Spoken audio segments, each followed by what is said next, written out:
Bueno, les saludo nuevamente, igual, con el gusto de siempre, a nombre de nuestra institución, de la Benemérita Universidad Autónoma de Puebla, de nuestra facultad, la Facultad de Ciencias Químicas, y del Seminario de Fundamentos Filosóficos e Históricos de las Ciencias Químicas.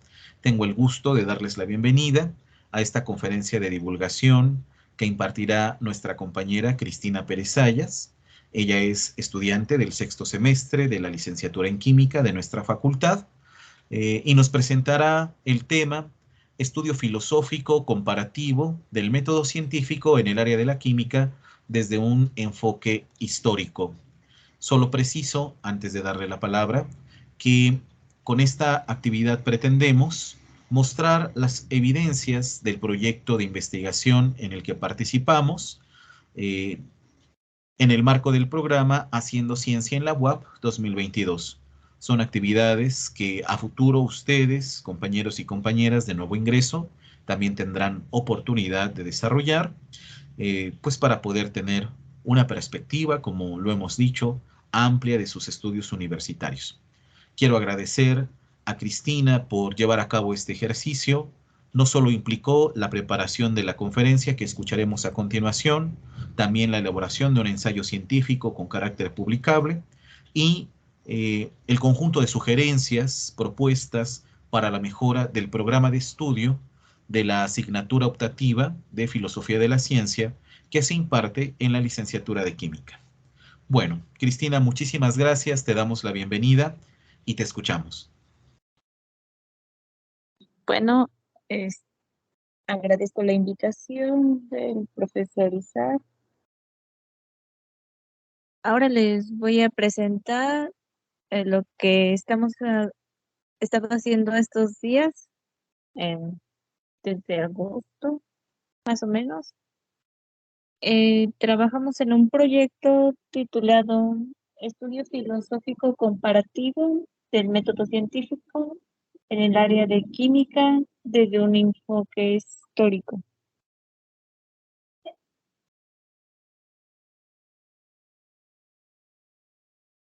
Primeramente, establecimos un objetivo, el cual es relacionar el método científico con la historia de la química, analizando uno de los eventos más importantes, que es cuando se le dio su reconocimiento como ciencia e inició la historia de la química moderna en el siglo XVIII.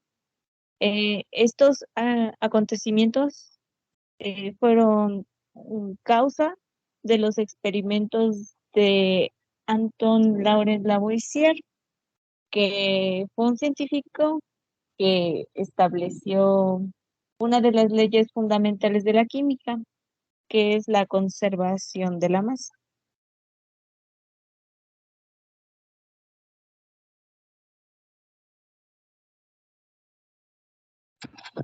Primeramente vamos a iniciar con lo que es el método científico.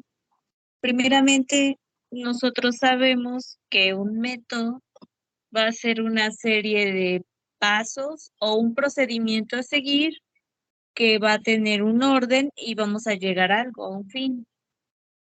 Entonces, nosotros podemos definir el método científico como un método o procedimiento que nos va a ayudar a alcanzar el conocimiento. En este caso, este método caracteriza la ciencia natural y es usado eh, principalmente desde el siglo XVII. El método científico va a ser una serie de pasos que van a consistir en la observación sistemática, en la medición, la experimentación y la formulación y análisis y modificación de las hipótesis. Las hipótesis van a ser una serie de enunciados de lo que nosotros creemos que va a pasar en un cierto fenómeno. Ya dependiendo del método científico, podemos decir, esta hipótesis es cierta o es falsa, o conforme pasa el tiempo, podemos decir, sí se aplica en determinado tiempo, pero realizando nuevas investigaciones, decimos que ya no.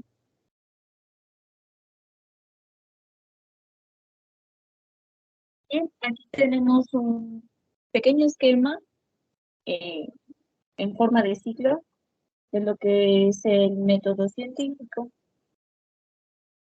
Caso lo puse en forma de ciclo porque recordemos, el conocimiento está en constante cambio. Entonces no nos podemos aferrar siempre a que algo va a ser así por siempre, sino que se tienen que realizar estudios, experimentos, para decir, esto ha cambiado o esto no ha cambiado. Entonces tenemos aquí lo que es en el esquema, los pasos y tenemos señalado los resultados. Ay,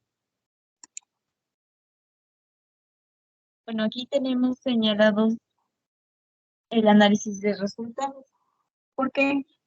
Porque dependiendo de cómo salga el experimento, podemos decir una hipótesis es cierta o falsa.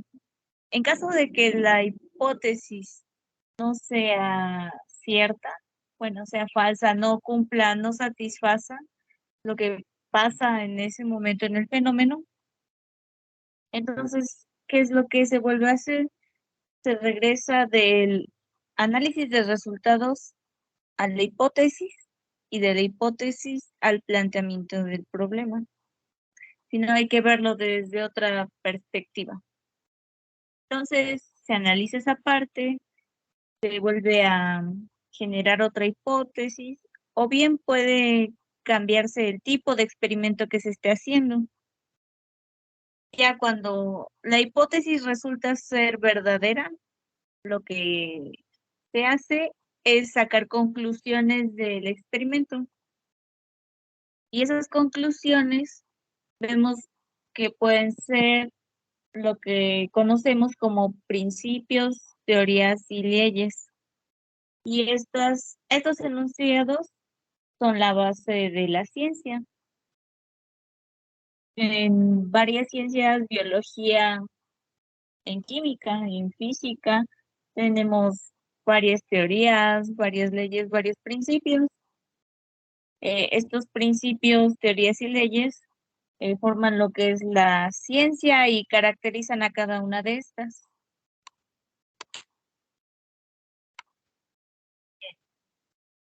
Aquí tenemos que el método científico no solo es aplicable a ciencias como biología, química o física, sino que se aplica tanto en ciencias naturales, en exactas y en sociales.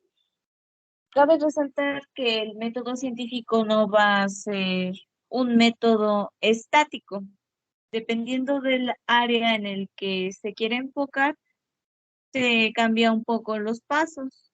En el caso de las ciencias sociales, por ejemplo, no podemos hacer una investigación controlada del todo. ¿Por qué? Porque la sociedad está en constante cambio y dependiendo de lo que queramos saber o estudiar, pues la parte experimental se podría convertir en una parte más como teórica, al hacer entrevistas, encuestas, y otras. También podemos ver que de acuerdo a la ciencia se modifica el modelo. Es lo que les decía, dependiendo de la ciencia o de lo que se quiera estudiar, no va a ser lo mismo. No vas a hacer un experimento en el laboratorio para, por ejemplo, algún estudio de sociología, sino que va a ir cambiando. También podemos ver que el método científico ayuda a formar lo que es el conocimiento científico. El conocimiento científico es esa serie de teorías, leyes y principios que utilizamos en la ciencia.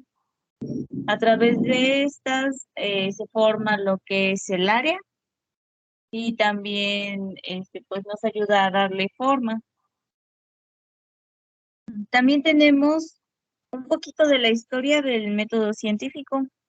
Este es un método del siglo XVII aproximadamente, que inicia principalmente con personajes como Galileo Galilei, en Francis Bacon, en Robert Boyle e Isaac Newton. Cabe destacar que cuando se le dio esta importancia al método científico, al mismo tiempo estos personajes realizaron grandes investigaciones. Por ejemplo, Galileo Galilei en su tiempo inició lo que es la matematización de la ciencia, es decir, ocupar las matemáticas para poder complementar el conocimiento que ya se tiene. Y en el caso de Robert Boyle vemos que durante esta época estaba una época de la química llamada alquimia, y esta alquimia pues en esta época estaba entrando como en decadencia. Un poquito más adelante vamos a hablar un poquito de esto.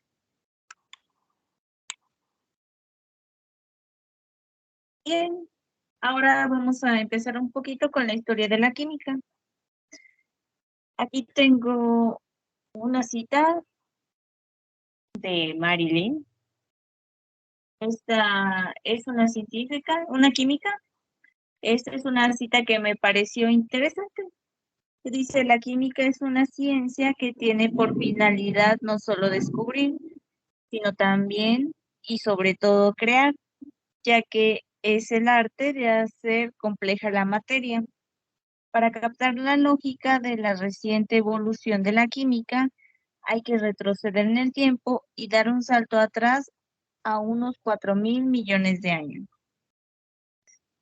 Esta cita de Marilyn me parece interesante porque generalmente nosotros conocemos a la química como la ciencia de la materia, es decir, la ciencia que estudia cómo está la materia, de qué está hecha, sus transformaciones y cómo ésta interacciona con el medio. Entonces, es interesante porque a través de esto nosotros podemos conocer, por ejemplo, de qué estaría hecho el universo, cómo es que inició. Sin elementos químicos, prácticamente no habría nada. Entonces, por eso es una ciencia muy, muy, muy interesante. También en su relación con ciencias como física, biología, ayuda a entender bastantes cosas.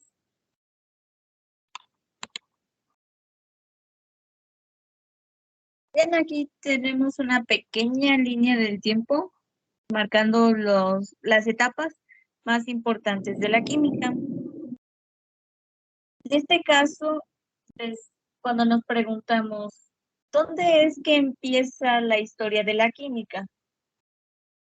Técnicamente, como que no hay un inicio claro.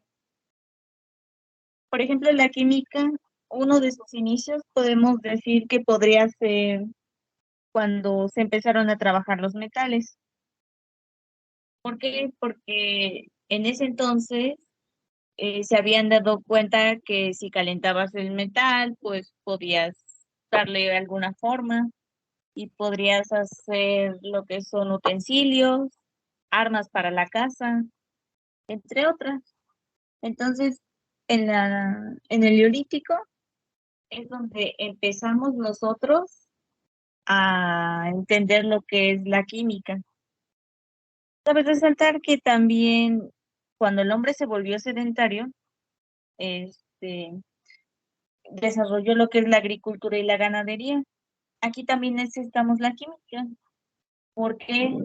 Porque vemos a través de la experimentación cómo van creciendo las plantas, cómo crecen los animales y pues, aunque en esa época no había fertilizantes, podemos decir que los hombres de antes se dieron cuenta que, por ejemplo, una planta crecía mejor en cierta tierra que en otra. Y pues así fueron investigando.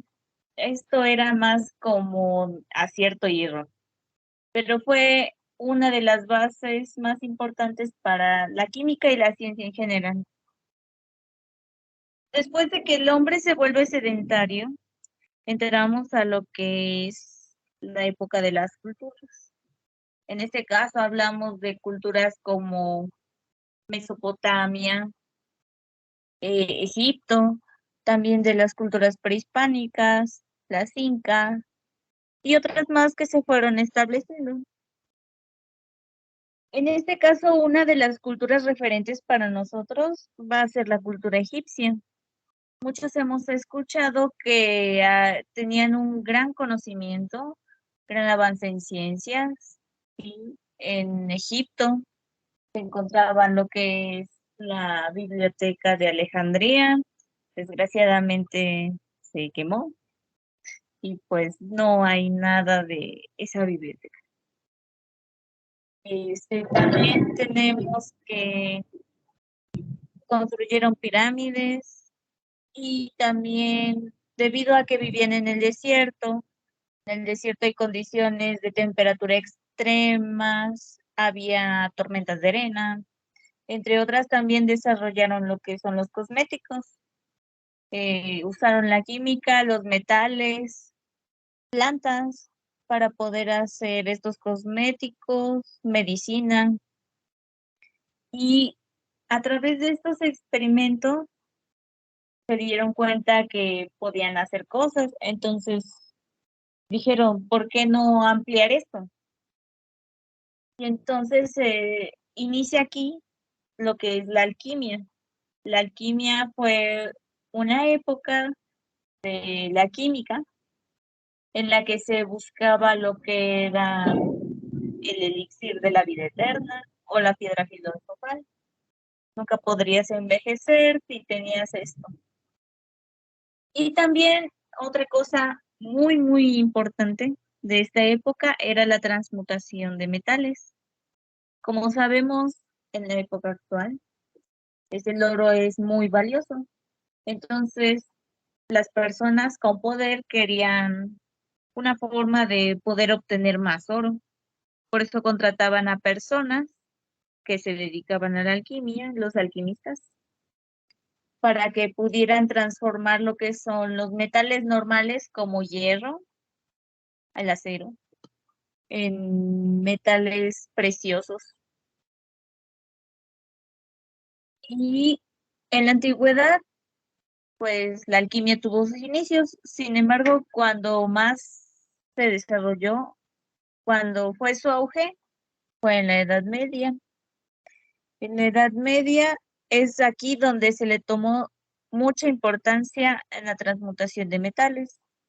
También eh, podemos destacar de aquí que la alquimia llegó a Europa a través de los árabes y aunque se buscaba oro y la vida eterna, podemos decir que además de eso también se conocieron muchas sustancias, ácidos,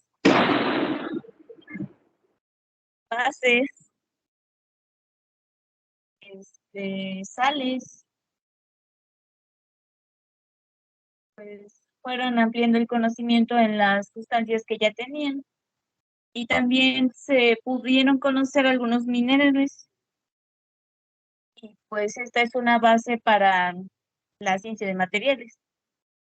Y finalmente, cuando la alquimia entra en decadencia, en el siglo XVII, podemos ver que se inicia con lo que es la teoría del flogisto, que ahorita vamos a ver. Aunque la alquimia no era considerada como tal una ciencia, fue una de las principales bases para la química. Podemos decir que algo rescatable de la alquimia es que en la búsqueda de la vida eterna se pudo ampliar lo que es el conocimiento en farmacia. ¿Por qué? Aunque no se encontró el elixir de la vida eterna, se pudo ampliar lo que es la esperanza de vida. ¿Por qué? Porque se fabricaron algunas medicinas y entonces, pues, si alguien que iba a vivir 20 años, pudo vivir a lo mejor otros 10. Entonces, así como que la alquimia sea una época donde no hubo gran cosa para la química, pues no, porque gracias a esto se pudo desarrollar lo que es el área de farmacia. Y bien, cuando la alquimia entra en decadencia, es cuando Robert Boyle publica su libro, El químico escéptico, que prácticamente es el referente para el fin de la alquimia y para dar paso a lo que son el estudio de los fluidos elásticos. ¿A qué nos referimos con fluidos elásticos? Pues a los gases. Científicos como Joseph Priestley emplearon esta teoría para explicar el comportamiento de los gases. Uno de los principales experimentos fue que a los metales les agregaban a un ácido. Entonces la reacción metal más ácido te daba un óxido. Por ejemplo, en el caso del mercurio, cuando se le agrega un ácido al mercurio, se puede ver como una nube roja. Entonces, ese es el óxido del mercurio. Y así les empezó a llamar la atención. Aquí también se da un fenómeno importante que es la explicación de la combustión. Eh, Se le dio, eh, pues, una explicación de que las cosas tienen un algo, una sustancia, y esa sustancia es la que provoca que se genere el flogisto, bueno, la combustión.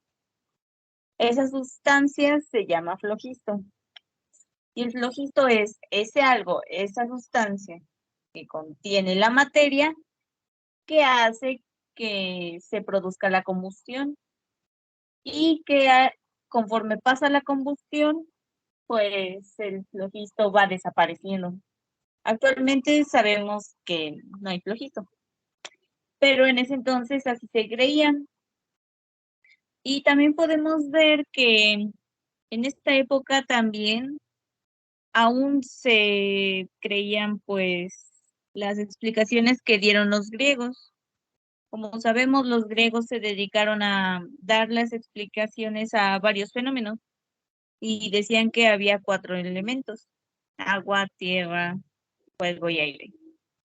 Y que estos elementos eran todo y que de estos elementos partía todo lo demás. Pero conforme pasó el tiempo, pues la gente se dio cuenta que no, estos no hay solo 4 elementos, hay más elementos y que estos llamados 4 elementos podían descomponerse. Bien, conforme iniciaba y avanzaba lo que era la teoría del flogisto, que era prácticamente la maravilla, porque con esta podíamos entender muchas cosas. Un científico francés llamado Antoine Lavoisier dijo, esto parece raro. Entonces, lo que hizo fue decir, los 4 elementos planteados por los griegos en realidad no son los 4 elementos. Se pueden descomponer en otras cosas. Y así, pues, podemos ver que realmente hay algo más. Entonces, realizó uno de los experimentos más importantes en la química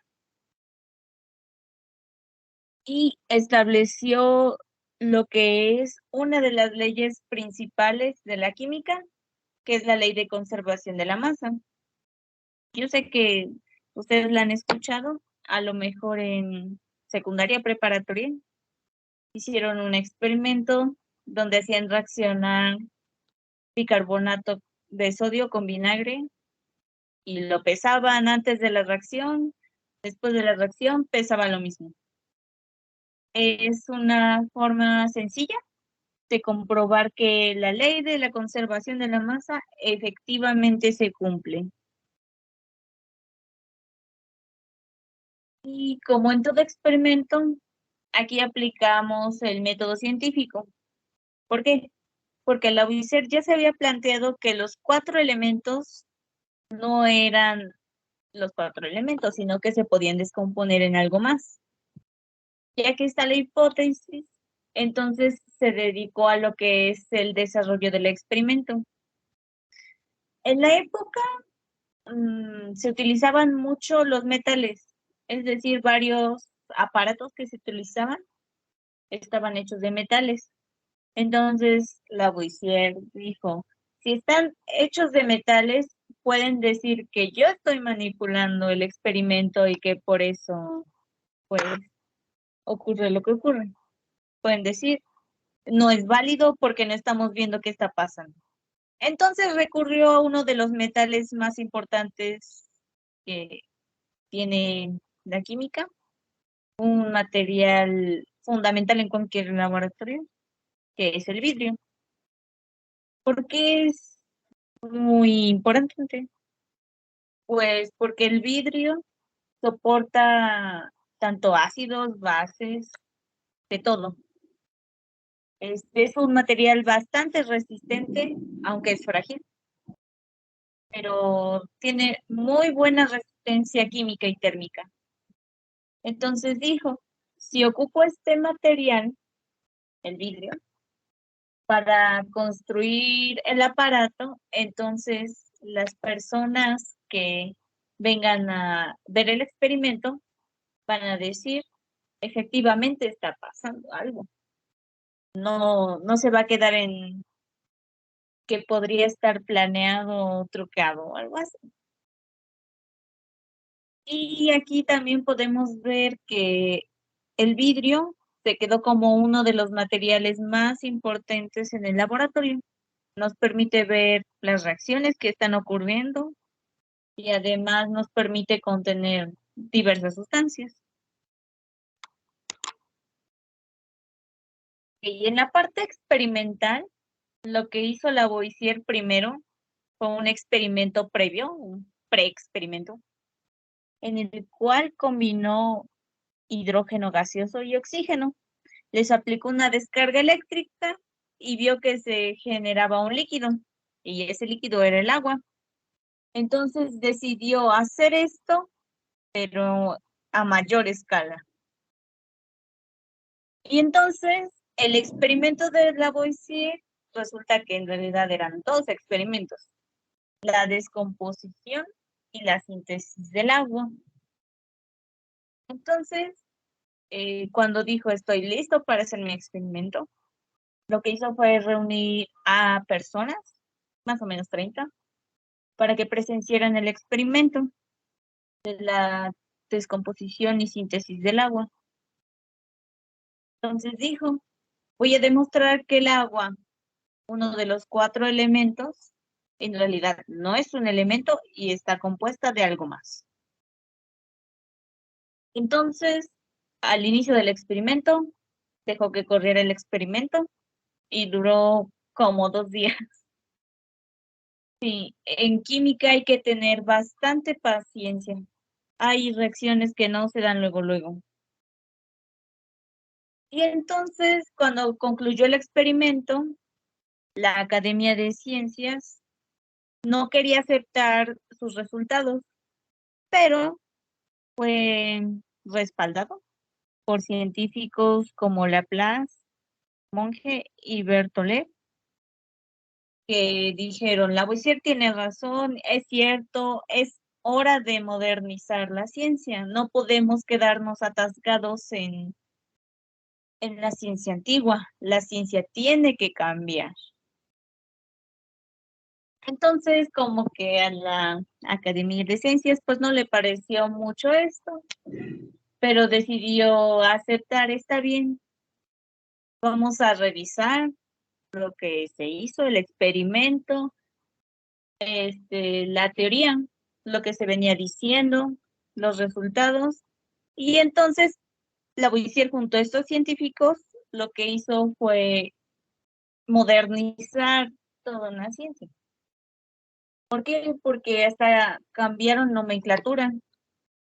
Y como podemos ver en química, lo que nosotros hacemos es usar símbolos para los elementos químicos, compuestos, entre otras. Entonces aquí, en esta parte, cuando la Academia de Ciencias dice que efectivamente el experimento es válido, inicia lo que es una nueva ciencia, que es la química. Uno de los resultados de hacer este experimento, además de obtener agua, demostrar que el agua no es uno de los 4 elementos, fue la ruptura con el flogisto. Aquí se dijo el flogisto no existe, porque ya que descompusieron el agua, otros científicos también trabajaban para descomponer lo que es el aire. Efectivamente sabemos que el aire es una mezcla de varios óxidos, algunos gases nobles. Sí, entonces cuando la Academia de Ciencias decide aceptar estos resultados, dice, ok, el flogisto no existe, se cumple lo que es la conservación de la masa y se aplica en varios experimentos. Y también se acepta que haya una nueva nomenclatura. Como sabemos, la química es una ciencia muy importante, tiene su propio lenguaje, así como nosotros simbolizamos, por ejemplo, el aluminio con ACL, podemos formar varios compuestos, nombrar varios elementos y así. Y finalmente, en el siglo XVIII, que es cuando se lleva a cabo todos estos acontecimientos, se forma lo que es la química moderna, una nueva ciencia, una ciencia que es auxiliar de la física, por ejemplo, pero no es parecida a la física, sino que es una ciencia meramente experimental. Nosotros tenemos que hacer, ver qué se hace y comprobar si está pasando lo que nosotros decimos. Finalmente, un documento importante para la ciencia, para la química, es el Tratado Elemental de Química.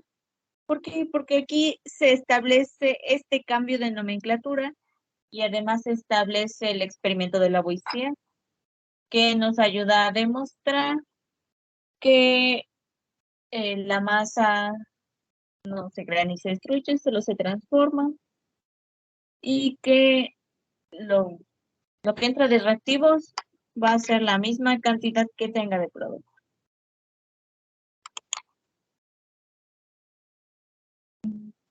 Las conclusiones, podemos ver que el método científico estuvo presente en el cambio, con el nacimiento de la química.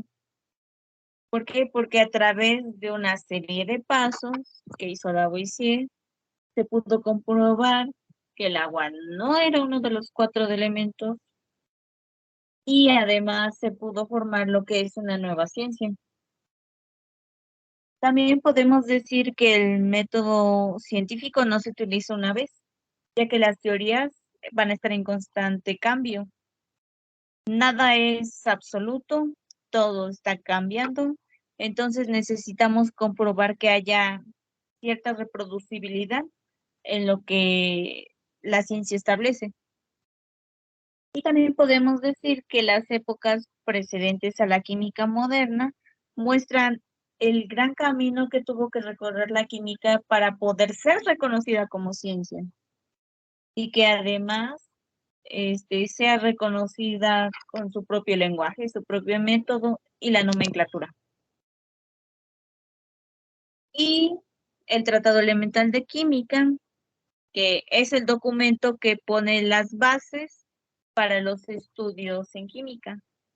Sabemos que es importante pesar, por eso hacemos estudios gravimétricos y también se necesita medir en un experimento.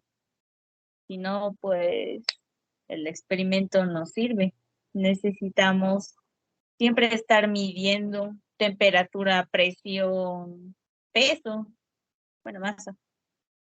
Este, también volúmenes, densidad, entre otros. Bien, como podemos ver en esta exposición, la ciencia recorrió un gran camino. Podemos ver que aplica muy bien el método científico y en uno de de las épocas más importantes también se hizo uso del método científico. Muchas veces podemos pensar que el método científico es algo que podemos saltar, pero no, inconscientemente en ciencia lo aplicamos y así podemos construir el conocimiento. Y se sigue aplicando hasta la actualidad. Y la química, pues, es una ciencia muy bonita. A través de la experimentación se pueden ver cómo se cumplen varias teorías y cómo las teorías dicen que el experimento se cumple.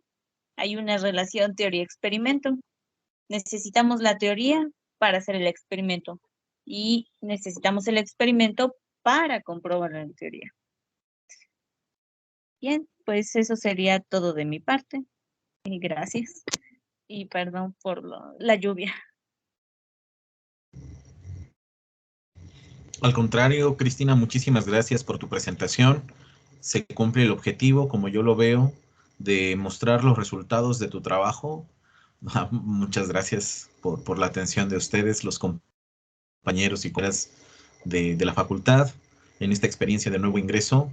Pues creo que siempre es bueno que también tengan contacto con estudiantes de semestres ya un poco más adelantados en las carreras de la facultad, química, QFB, farmacia, y vean, ¿no?, toda esta oportunidad que les da la universidad de investigar, de profundizar, de llevar a cabo un trabajo académico con interesantes resultados como los que nos compartes en esta conferencia de divulgación, Cristina. Queda un par de minutos, quisiera aprovecharlos para preguntar a nuestros compañeros y compañeras de la sesión si tienen alguna pregunta, algún comentario sobre el tema que nos ha expuesto Cristina, pues muy atentos escuchamos.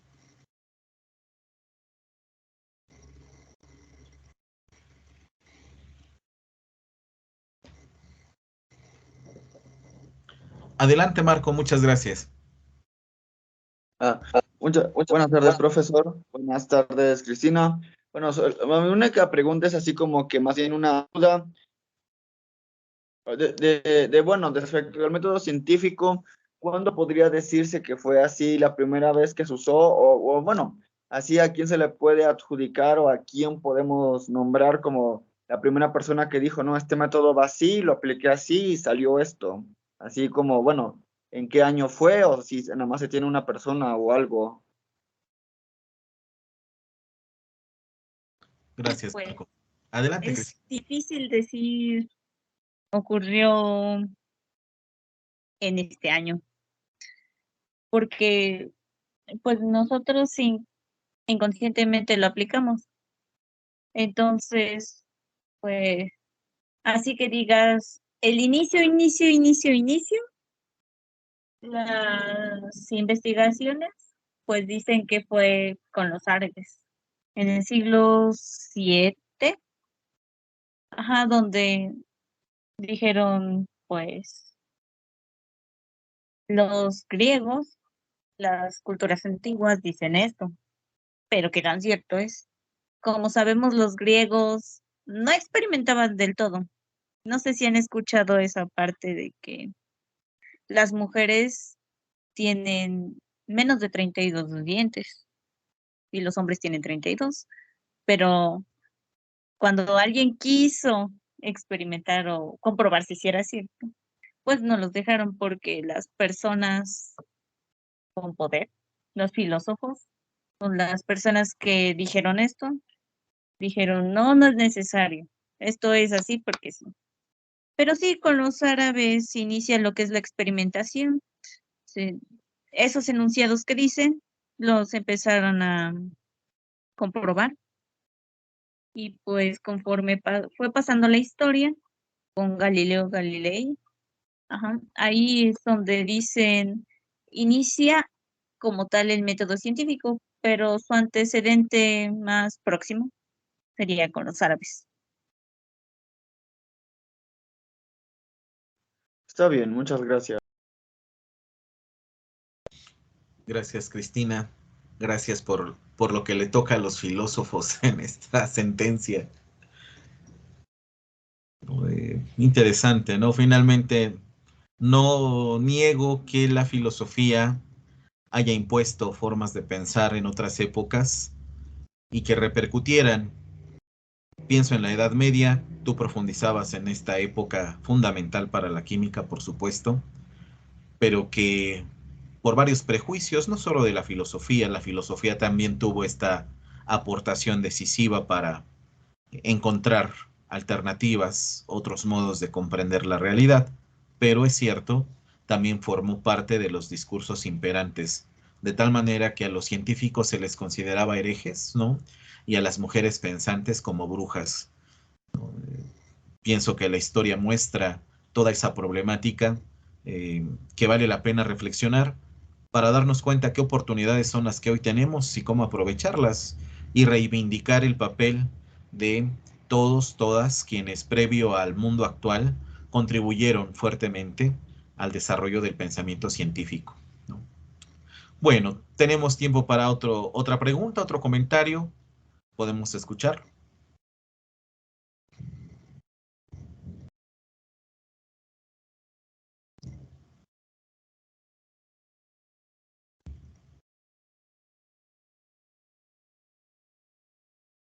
Bueno, de no ser así, expreso mi agradecimiento a nuestra compañera Cristina Pérez Sayas, que además del trabajo propio de su actividad como estudiante, también ya participa en estas actividades de investigación que requieren su tiempo, requieren pues su dedicación, y de esa manera yo espero que esté contribuyendo este tipo de experiencias a la formación de Cristina, que le permita tener una perspectiva crítica sobre su disciplina. Y también pienso que esto puede ser una invitación para todas y todos que se acerquen al campo de la ciencia. Específicamente yo quisiera destacar al campo de la historia y de la filosofía que corresponde a su área de estudio. Creo que hay mucho que se puede considerar, se puede debatir y sobre todo recuperar, porque de otro modo sería muy difícil, por un lado, estudiar cuáles fueron los momentos decisivos del conocimiento científico, el que ha destacado Cristina en la obra de Lavoisier es importante conocerlo. La bibliografía que se trabajó en este proyecto aborda desde diversas perspectivas, enriquece para tener un cuadro general lo que llevó a cabo Lavoisier y con ello dar origen a la química moderna. Pero no solo se trata de él, también estuvieron los alquimistas medievales o bien científicos previos a Lavoisier, ya destacados en la exposición de Cristina. Bueno, pues sin más, yo agradezco a todos, a toda su asistencia, su participación en esta conferencia de divulgación y mi gratitud también a Cristina que preparó este trabajo y que bueno, espero que lo podamos seguir proyectando porque me parece que es fundamental en nuestra facultad. Agradezco al maestro José que nos acompañó también en esta revisión, en este aprendizaje en donde pues la filosofía siempre ha ocupado un espacio interesante, ¿no? Bueno, a todos y a todas, que tengan muy buena tarde. Muchísimas gracias. Muchas gracias, Cristina. Que tengas buena tarde. Gracias, igualmente, hasta luego. Buenas tardes, profesor. Nos vemos. Gracias a todos. Gracias, profesor. Hasta luego. Buena tarde, muchas gracias.